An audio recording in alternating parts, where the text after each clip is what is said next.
अगर आज की ये वीडियो आपको अच्छी लगी हो तो आज से ही चैनल को लाइक करें, शेयर करें और सब्सक्राइब जरूर करें। साहिब बंदगी। सभी भजनों का सारांश यह था कि हमारा जीवन बहुत ही क्षणभंगुर है। इस प्रकृति में जितने भी चीज निर्मित होते हैं, उन निर्मित चीजों में, वस्तुओं में सार और असार दोनों चीज का संयोग होता है। इस बात को गोस्वामी तुलसीदास जी ने अपनी भाषा में, अपनी शैली में एक दोहा में कहा, रामचरितमानस में, कि जड़ चेतन गुण दोष में विश्व किन्न करतार, संत हंस गुण गहि पै परिहरि वारी विकार।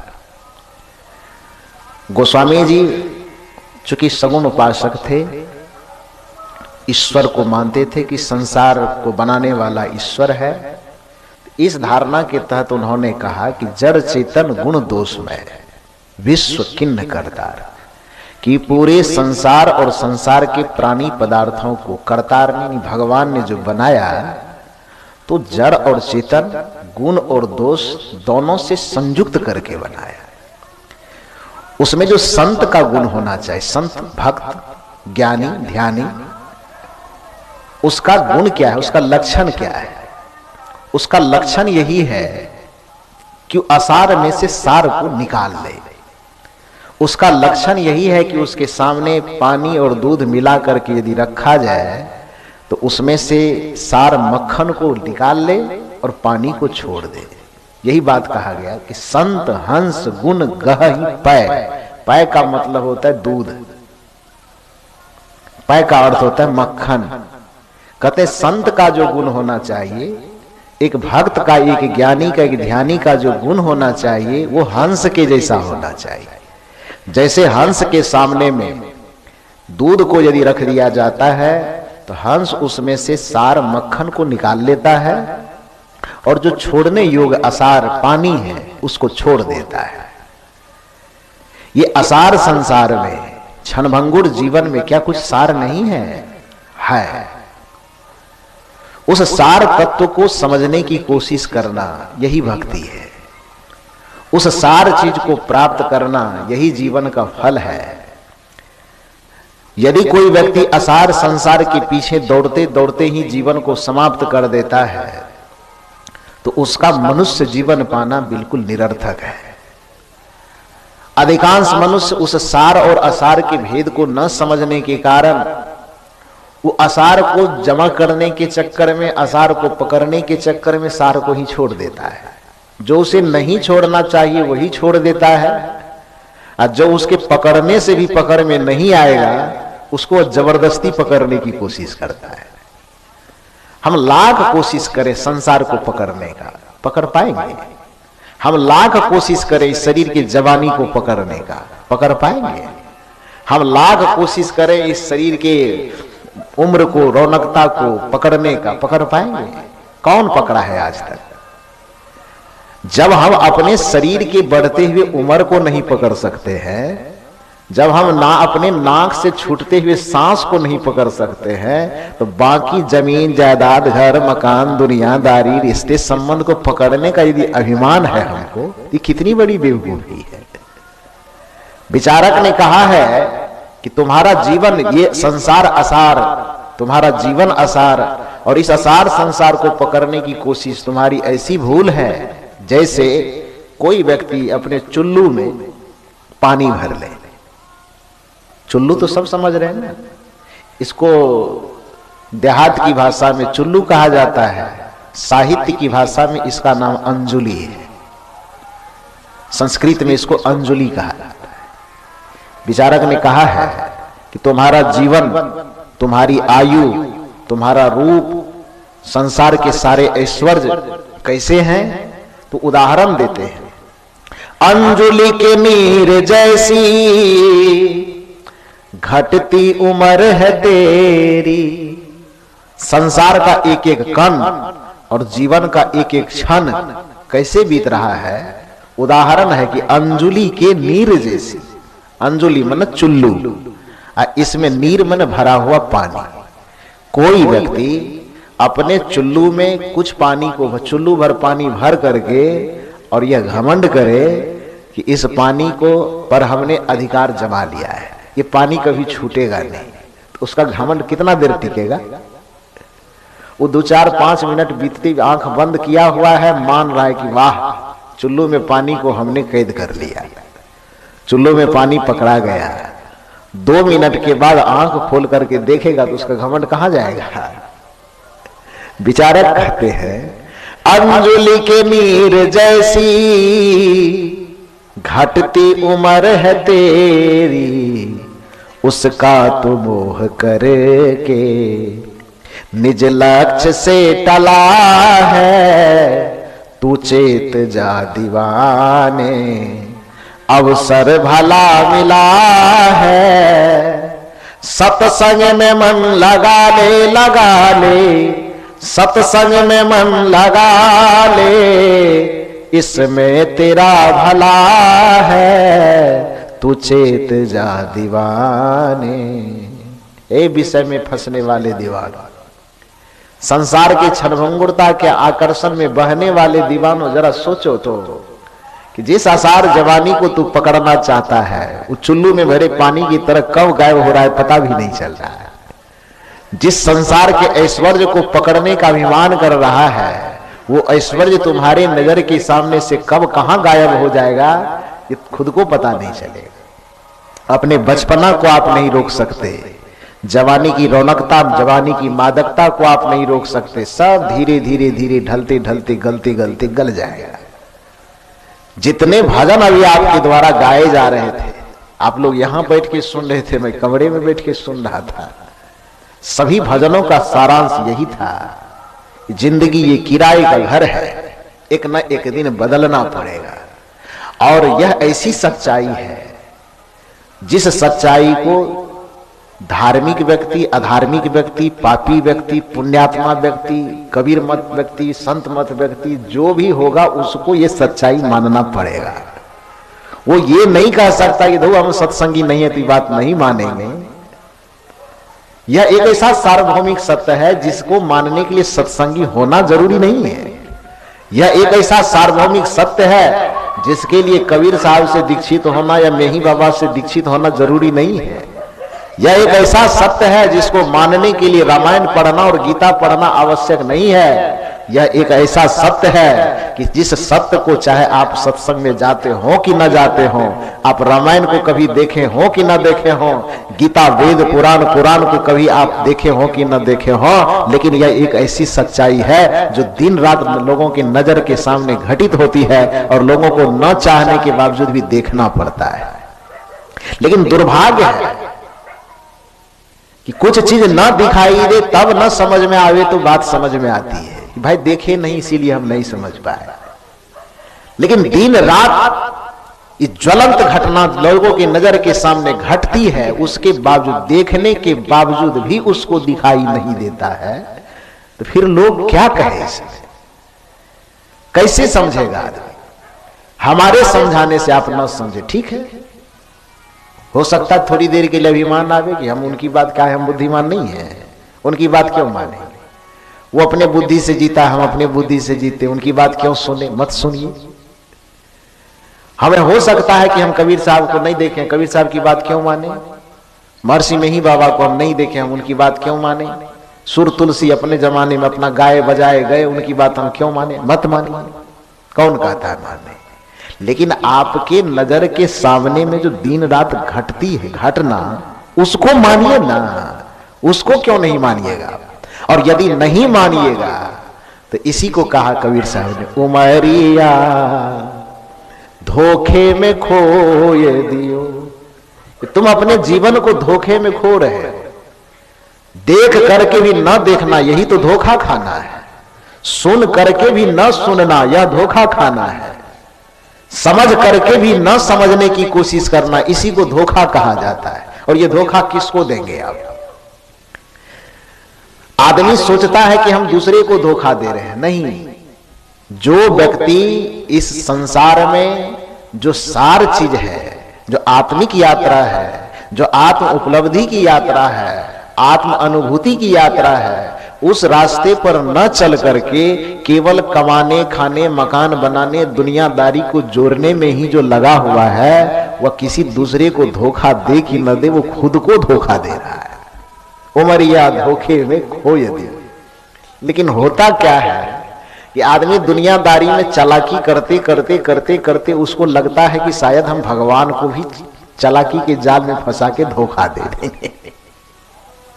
उसे लगता है कि आत्मा होगा कहीं, परमात्मा होगा कहीं। तो जब हम झक्सू बाबू को धोखा दे देते हैं, पवन बाबू को धोखा दे देते हैं, और बाबू को धोखा दे देते हैं, तो दुनिया वाले को धोखा जब दे ही देते हैं तो भगवान कौन खेत के मूली, उसको भी धोखा दे दे, फेरा में फंसा दे।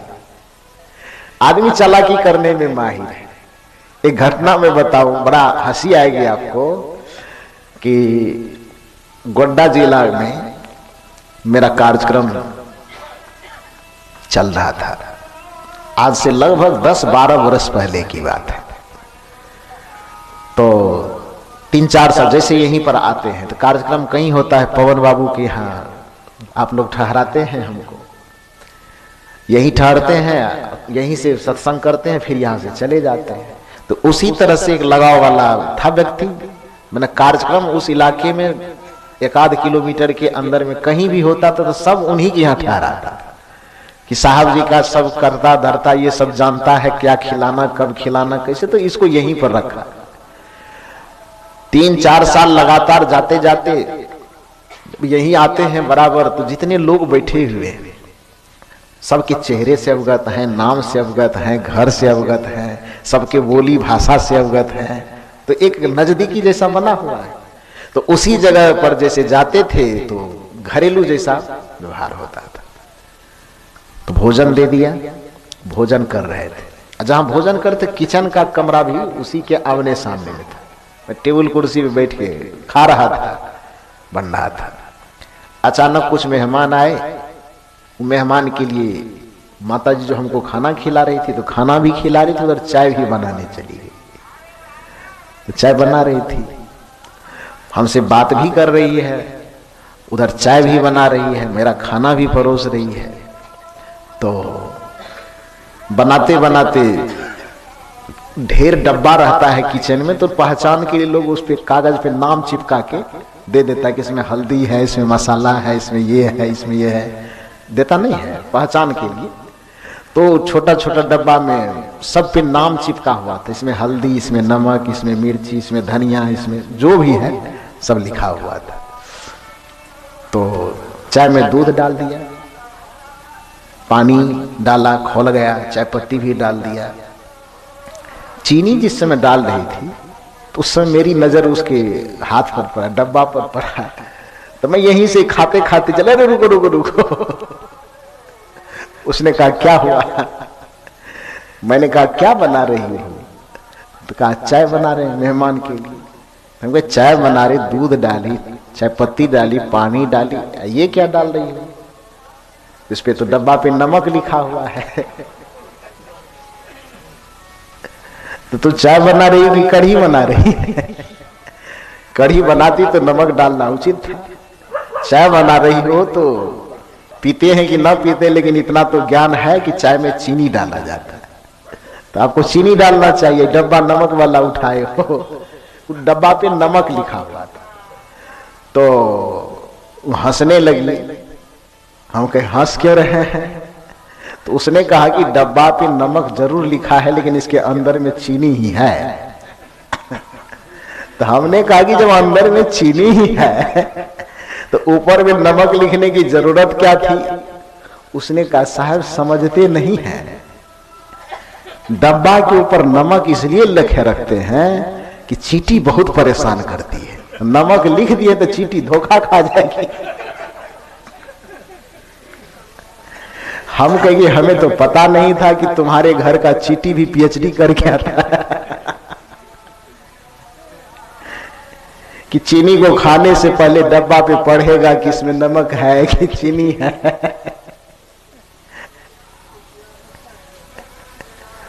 आप उस पे नमक लिखो ऊपर में, कि आप उसके ऊपर में जहर लिखो। चीटी को इससे मतलब है? कुछ लेना देना है? घर वाले के मन में ये भरम है, लिखने वाले के मन में ये भरम है कि हम चीटी को जहर लिख देंगे तो धोखा हो जाएगा। हम इस पे नमक या यूरिया खादे लिख दो ना, पोटास DAP, नमक लिखने की क्या जरूरत है? तो उस पे जहर भी लिख दोगे, उसके बावजूद भी चीटी को उससे कुछ भी लेना देना नहीं है। तुम्हारे लिखने से क्या होगा? तुम्हारे मन में ये धोखा हो जाएगा, तुम्हारे मन में यह भ्रम हो जाएगा कि हम चीटी को धोखा दे रहे हैं। लेकिन चीटी को धोखा खाने का कोई उसमें आधार नहीं है, उसको पढ़ने की जरूरत नहीं है, उसके नाक में सूंघने की शायद वैसी शक्ति होगी, वो चीनी के गंध को सूंघते सूंघते जब जिस डब्बे में रखे हो जा करके अपना काम पूरा करके चल देगी। शायद यही भाव हमको संसार के प्रति होता है। हम अपने जीवन के क्षणों को ढकने की कोशिश, बाल सफेद हुआ तो काला मेहंदी लगा के ढकते हैं, जवानी बुढ़ापा झलके नहीं, ये लेवल पे चिपकाना है। तो नमक डब्बा में चीनी है और ऊपर से नमक लिख रहे हैं, अंदर में बुढ़ापा आ रहे, दांत टूट रहा है, वक्त ठोकर दे रहा है कि अब तुम घसक रहे हो, लेकिन नए नए दांत लगवा करके हम लेवल चिपका रहेंगे। नहीं नहीं, अभी हम जवान हैं, तगड़ा तगड़ा है, अभी मेरा समय नहीं पूरा है। आंख की रोशनी कम होती है, ये वक्त ठोकर दे रहा है कि अब समय आ गया है, अब भी तो चेतो संभलो। लेकिन हम लेवल चिपकाते, किसको धोखा दे रहे हैं? बाहर कोई देख करके धोखा खा जाए तो बाहर के लोगों को आप धोखा नहीं दे रहे हैं, आप अपने आप को धोखा दे रहे हैं। उमरिया धोखे में खोए दियो। इस क्षणभंगुर संसार में, इस नाशवान संसार में हमें सार को चुनना है। सत्संग करने का यही प्रामाणिकता है कि हम सत्संग करते हैं तो ये मत समझें कि हम किसी मत से दीक्षित हो गए तो हम बहुत बड़ा तीर मार दिए, किसी पंथ से, किसी ऊंचे नाम वाले गुरु से हमारा संबंध जुड़ गया, गले में हम किसी ऊंचे नाम वाले गुरु से माला पहन लिए, चाहे फूल का माला पहने कि तागा का माला पहने। यदि मन में यह अभिमान है कि ऊंचे नाम वाले गुरु से हमने माला पहन लिया, बेड़ा पार हो गए, तो ये अभिमान आपका काम देने वाला नहीं है। सीधे भगवान से भी आप माला पहन लो, लेकिन यदि आपने अपने चरित्र में आत्मिक यात्रा के पथ में आप साधना के द्वारा खुद आगे नहीं बढ़े तो न कोई मत काम देगा, न कोई पंथ काम देगा, न कोई गुरु काम देगा, न कोई भगवान काम देगा, कोई भी काम नहीं देगा। काम देगा आपका ही कर्म, काम देगा आपकी ही साधना, काम देगा आपका ही आचरण, काम देगा आपका ही संयम, काम देगा आपका ही सदाचार। और उस सदाचार का पालन करने के लिए, आत्म कल्याण के लिए बस यही काम कीजिए आप। एक काम कि इस असार संसार में से सार को चुन लीजिए, हंस बन जाइए आप।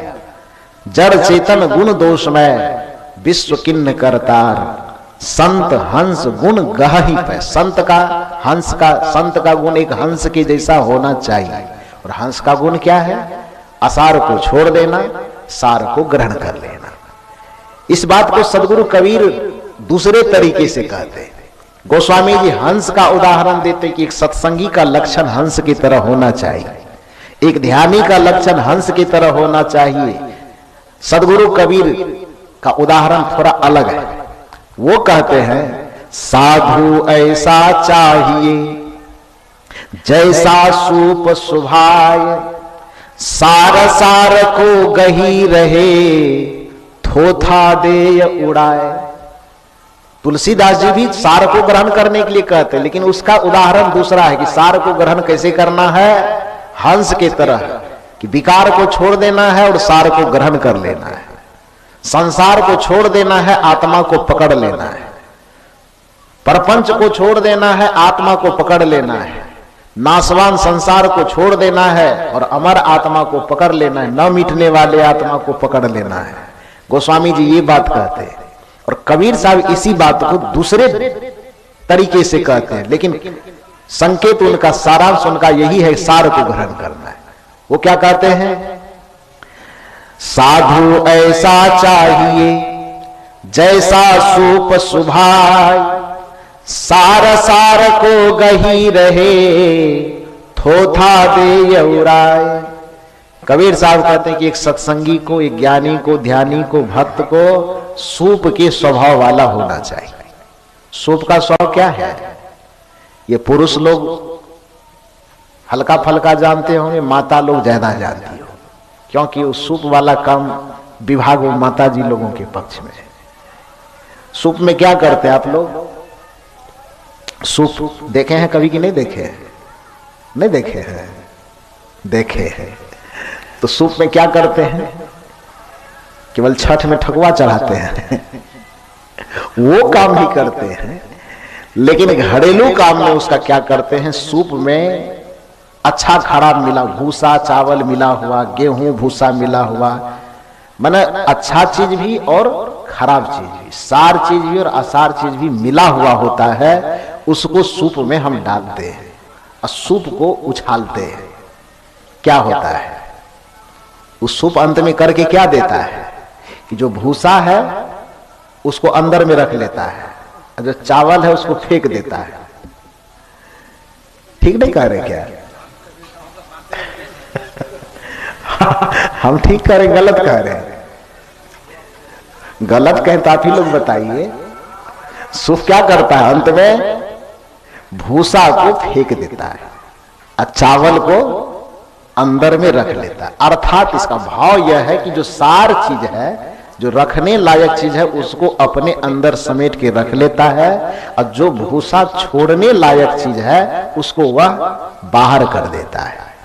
गोस्वामी जी कहते हैं कि सार को चुनना हंस की तरह, कहना उनका भी यही है कि हंस पानी को छोड़ देता है और मक्खन को रख लेता है। और कबीर साहब का भी यही कहना है कि सूप का जैसे हंस का स्वभाव है पानी को छोड़ना और मक्खन को रखना, उसी तरह से सूप का स्वभाव है चावल गेहूं को रखना और भूसा को छोड़ना। यानी कि कहने का यह अर्थ है कि इस असार संसार में जिसके भी नजरिए से देखोगे दो चीज है, कुछ भूसा है, कुछ सार चीज है, कुछ पानी है और कुछ मक्खन है। पानी क्या है? जिसको आप जबरदस्ती पकड़ के, ये जमीन जायदाद मकान दुनियादारी, इसका ये अर्थ नहीं कि मकान बनाना कोई गलत काम है, इसका ये भी अर्थ नहीं कि जमीन खरीदना कोई गलत बात है, इसका ये भी अर्थ नहीं कि शरीर में अच्छा अच्छा भोजन देते तो भोजन करना कोई गलत बात है, या कपड़ा खरीदना पहनना कोई गलत बात है, पढ़ना लिखना गलत बात है, ये गलत नहीं है। लेकिन ध्यान यह रखना है, गलत तब हो जाता है कि जब इसके व्यवस्था के चक्कर में जो काम हम करने आए वह काम नहीं करते हैं, तब ये गलत है। और इन कामों को ये चीज करते करते इनको करते रहने के बाद इसको भी करना है, लेकिन प्रमुखता से जब हम वो जो करने आए हैं वो करें तो फिर ये भी गलत नहीं है। अब हम कहते हैं कपड़ा गलत है, हम कपड़ा खुद पहनते हैं। दुनिया में क्या बुद्ध पुरुष कपड़ा नहीं पहनते हैं? बुद्ध पुरुष खाना नहीं खाते हैं, कबीर भोजन नहीं करते हैं, मकान नहीं चाहिए। आपके मकान को हम गलत कहेंगे तो आपसे ज्यादा बड़ा मकान तो हम खुदे बनाए हैं। गलत कैसे है? लेकिन आप अपने घर को घर कहते हैं, उसको आश्रम कहा जाता है। क्यों? आश्रम उसको इसलिए कहा जाता है क्योंकि वहां रह करके वह काम किया जाता है कि वो काम होने के बावजूद भी वहां पर इस चीज का स्मरण रखा जाता है कि ये सार नहीं, ये छूटने वाला है, ये छूटेगा। इसको इसलिए बनाया जा रहा है कि उसमें अपने शरीर जीवन की सुरक्षा करते हुए हमको वो काम कर लेना है जिसके लिए हमको इस धरती पे भेजा गया है, जिसके लिए हम इस संसार में आए हैं। और आपके घर को घर इसलिए कहा जाता, उस घर को मंदिर नहीं कहा जा सकता, उस घर को आश्रम नहीं कहा जा सकता। क्यों? क्योंकि उसको बनाने में आप जो करने आए हैं वही भूल जाते हैं। जिस चीज को के लिए जन्म लेकर के आए, जन्म के उद्देश्य को ही भूल जाते हैं। कदाचित यदि आप अपने इस घर में, जिसे आप घर कहते हैं, उस घर में आपको जीवन जीने का उद्देश्य पता रहे और उसकी पूर्ति के लिए आप ध्यान साधना करते रहें, तो आपका घर ही आपके लिए आश्रम और मंदिर बन जाएगा। अंतर ईटा और पत्थर का नहीं है, अंतर भावना का है। ईटा पत्थर मकान में भी लगा हुआ है, घर में भी लगा हुआ है, और ईटा पत्थर आश्रम में भी लगा हुआ है। जिस सीमेंट से आपका घर बना हुआ है वही सीमेंट लग करके आश्रम भी बना हुआ है। अंतर किस चीज का है? केवल भावना का, कि इस जगह रहने पर हमारी आत्मिक भावना गायब हो जाती है, इसलिए इसको हम घर कहते हैं। और उसी ईटा पत्थर के मकान में वहां रह करके वहां संसार को भुला करके आत्मा परमात्मा का स्मरण किया जाता है, तो परमात्मा के तरफ हमारी चेतना जुड़े होने के कारण उस घर को मंदिर कहा जाता है, और संसार के प्रति हमारी चेतना जुड़े होने के कारण इस घर को घर कहा जाता है। अंतर सिर्फ भावना का है। यदि आप सत्संग के द्वारा, संत गुरुजनों के द्वारा शिक्षा पा करके, युक्ति पा करके अपने घर में ही संसार को छोड़ने और आत्म परमात्मा स्वरूप में स्थित होने का अभ्यास करते हैं, तो आपके चाहे झोपड़ी हो कि चाहे मकान हो, वही आश्रम है, वही तीर्थ है, वही मंदिर है। इसलिए तो हम लोग भजन में गाते हैं, सब संत महात्मा गाते हैं कि घर ही में तीर्थ बने हुए मंदिर हमें की करिए। मंदिर हमें जाने की जरूरत क्या है? मंदिर हमारे जाने से कोई मंदिर मंदिर नहीं हो जाता है। हमारी चेतना वाली, एक चोर मंदिर में जाता है, एक साधु भी मंदिर में जाता है। साधु के लिए वो मंदिर है, चोर के लिए तो चोरी का अड्डा है। एक पूजा करने के लिए पुजारी जाता है तो पुजारी के लिए वो मंदिर है, लेकिन एक गांजा पीने वाला जाता है तो उसके लिए वो गांजा पीने का अड्डा है। तो जगह तो एक ही है, लेकिन दो व्यक्ति के लिए दो जगह कैसे बन गया? एक के लिए आस्था का केंद्र है तो एक के लिए नशा का केंद्र है। क्यों? उस जगह में कोई अंतर नहीं आया ना, जगह तो वही है। अंतर आया हमारे भाव में और हमारे चित्र में।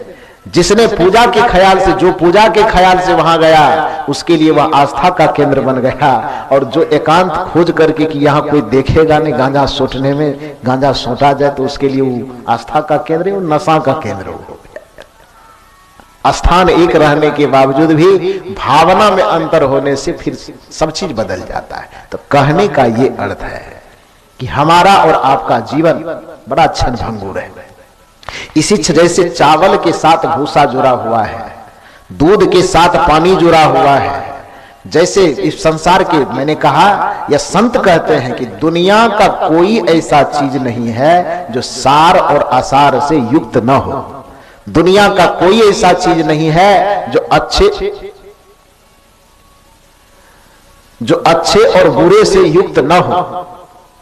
अच्छे और बुरे से जुड़े होने के बावजूद भी हमारा कर्तव्य है कि हम अच्छा को चुन ले, पकड़ ले और बुरा को छोड़ दें। उसी तरह से ये शरीर है, तो इस शरीर में भी सब चीज तो अच्छा नहीं है। इसी शरीर में कुछ नाशवान है और कुछ अमर तत्व है, दोनों चीज इसमें है। जैसे चावल के छिलके और चावल, छिलका हटा करके चावल हम ले लेते हैं, उसी तरह से इस जीवन में भी दोनों तत्व, असार तत्व और सार तत्व दोनों लगा हुआ है। इसको गोस्वामी तुलसीदास जी महाराज ने श्री राम के द्वारा कहलवाया है। कब? जिस समय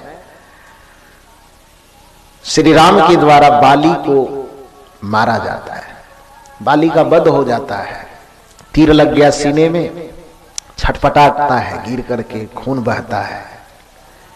किसी तरह से बाली की जो पत्नी थी तारा, उसको सूचना मिलती है कि आपके पति को तीर लग गया है, अब उसके प्राण छूटने वाले हैं, भेंट करना हो तो जाकर के भेंट कर लो। तारा दौड़े दौड़े, रोते बिलखते छटपटाते ही उधर से आती है और बाली के सर को अपने गोद में रख करके जो रोना बिलखना जो होता है वो करती है, बेतहासा रोती है। श्री राम जी इस कारुणिक दृश्य को देखते हैं तो उसे पश्चाताप भी होता है, बेकार हमने मार दिया। लेकिन अब कहावत है कि बात जवान से तीर कमान से यदि निकल गया तो फिर पछताने से कोई फायदा होता नहीं। वो हाथ से बाहर चली गई थी बात, तो पछताने से भी क्या होगा। अब एक ही उपाय है कि जो रो रहे हैं उसको समझाया जाए। तो तारा को समझाते हुए श्री राम कहते हैं कि हे तारा, क्यों रो रही हो? तारा ने कहा कि अब इसमें भी कारण पूछने की जरूरत है। मेरा पति मर गया है, तो पत्नी के लिए तो महादुर्भाग्य की बात है इस संसार में इससे बड़ा दुख एक स्त्री के लिए क्या हो सकता है कि उसके नजर के सामने उसके पति का प्राण छूट जाए, तो इसमें पूछने की क्या जरूरत है कि क्यों रो रही हो, मेरा पति मर गया। तो श्री राम अब संतावना देना है, समझाना है, तो दर्द तो जिसको हो रहा है उसको होता है ना, लेकिन समझाने वाले को क्या लगता है, समझा रहा है बड़े ज्ञानी की भाषा में। तो श्री राम जी कहते हैं कि पति मर गया। कहा कि कौन था तुम्हारा पति? शरीर तुम्हारा पति था कि आत्मा? तो ज्ञानी की भाषा है। तो तारा चूंकि संसारिक बुद्धि की थी, दुनियादारी में रहने वाली, तो झटपट में कह दी कि शरीर ही मेरा पति था। तो राम जी ने कहा कि यदि पंच तत्व से रचित क्षिति जल पावक गगन समीरा पंच रचित यह अधम शरीर है, ये पांचों तत्वों से निर्मित शरीर ही यदि तुम्हारा पति है तारा, तो तुमको रोने की जरूरत क्या है? कहा क्यों? तो राम जी कहते हैं सोता न तव आगे करी सोवा। यदि शरीर तुम्हारा पति था, नहीं बाली का शरीर ही तुम्हारा पति था, तो देखो इस शरीर का कुछ बिगड़ा नहीं है। हाथ जहां के वहीं है, पैर जहां लगा हुआ था वहीं लगा, ऊपर नीचे कुछ नहीं हुआ है। आंख आंख की जगह पे है, कान कान की जगह पे है, मुंह मुंह की जगह पे, जो चीज जहां है ज्यों का त्यों है। विशेष कुछ हुआ है तो थोड़ा सा तीर चुभा है, खून निकला है, इतने सा हुआ है, बाकी और ज्यादा कुछ क्षति नहीं हुआ है। यदि शरीर को तुम अपना पति मानती हो तो सोता न तव आगे करी सोवा, वो शरीर तुम्हारे आगे में सोया हुआ है, उसके लिए रोने की आवश्यकता नहीं है। तारा को तब ख्याल आया कि लगता है कि हम फंस गए, हमको शरीर नहीं कहना चाहिए, हमको आत्मा कहना चाहिए। तो तारा फिर कहती मिस्टेक, गलती हुई, शरीर मेरा पति नहीं है, आत्मा मेरा पति है। राम जी कहते तो फिर भी रोने की जरूरत नहीं, जीव नित्य तुम के ही लगी रोवा। यदि तुम यह कहती कि शरीर मेरा पति है तो सोतन तब आगे करी सोवा। यदि तुम कहते आत्मा मेरा पति है तो जीव नित्य तुम के ही लगी रोवा। शरीर यदि तुम्हारा पति है तो शरीर सामने में मत रो, और आत्मा यदि तुम्हारा पति है तो आत्मा को मैं क्या मेरा नाना भी नहीं मार सकता है, वो मरता ही नहीं। नैनंग छिदंती शस्त्राणि नैनंग दहति पावकः न चक्लेद्यन्त्यापो न शोष्यति मारुतः न जायते मृत्यते वा कदाचिन्नं भूत्वा भविता वा न भूयः अजो नित्यो शाश्वतो अयम पुराणो न हन्यते हन्यमाने शरीरे। कि शरीर का हनन हो जाने पर भी, शरीर के मिट जाने पर भी एक शाश्वत सत्ता ऐसी है जिसे हम आत्मा कहते हैं, उस आत्मा का विनाश नहीं होता है। शरीर के जल जाने पर भी आत्मा नहीं जलती है, शरीर के मिट जाने पर भी आत्मा नहीं मिटती है, शरीर के मिट्टी में दफन हो जाने पर भी आत्मा का दफन नहीं होता है, शरीर के हवा में अवशोषित हो जाने पर भी आत्मा का अवशोषण नहीं होता है। तो जीव नित्य है। यदि वो सार है, उसको तुम समझती हो कि वो मेरा पति है, तो फिर उसका मैं क्या कोई कुछ नहीं बिगाड़ सकता। और यदि तुम्हें यह बोध है कि शरीर मेरा पति है तो लो, ले जाओ, सामने में पड़ा हुआ है, ले जाओ, जिसके साथ जो करना है, जैसे रहना है, जैसे जीना है, अपना जीना। तारा को कहा जाता है कि तब बोध हुआ कि तब रोने की आवश्यकता नहीं, उसके आंसू सूख गए। कहने का ये अर्थ है कि इसमें श्री राम जी ने दो चीज जो बताया कि शरीर नाशवान है और आत्मा अमर है। तो जैसे यहां संत जन जो कह रहे हैं कि सार और असार में से हमें सार को चुनना है, तो आपने देख लिया शरीर मिटने वाला अर्थात असार, और आत्मा न मिटने वाला अर्थात सार। शरीर मिटने वाला अर्थात पानी, और आत्मा न मिटने वाला अर्थात दूध। तो जैसे एक हंस का लक्षण है कि पानी को छोड़ते जाए और मक्खन को पकड़ते जाए, जैसे एक सूप का स्वभाव है कि भूसा को छोड़ते जाए और जो अनाज है उस दाना को रखते जाए, उसी तरह से संत बताते हैं, गुरुजन बताते हैं कि हमारा भी कर्तव्य होना चाहिए कि हमें इस मिटने वाले, छूटने वाले, विनसने वाले संसार के प्रति अपने आसक्ति को कम करते करते करते करते एक दिन पूरे कम कर देना चाहिए। और आत्मा के प्रति, उस परमात्मा के प्रति हमें अपने लगाव को इतना बढ़ाते बढ़ाते बढ़ाते बढ़ाते बढ़ाते बढ़ाते एक दिन अपने सारी मनोभावना को उसी में डुबा देना है, उसी में जाके डूब जाना है। जिस दिन हम आत्मिक भावना में डूब गए उस दिन संसार का सारा दुख हमारे लिए समाप्त हो जाएगा। जिस दिन हम उस आत्मिक भावना में गोता लगा दिए उस दिन हमारे ऊपर से त्रिविध दुखों का ताप खत्म हो जाएगा।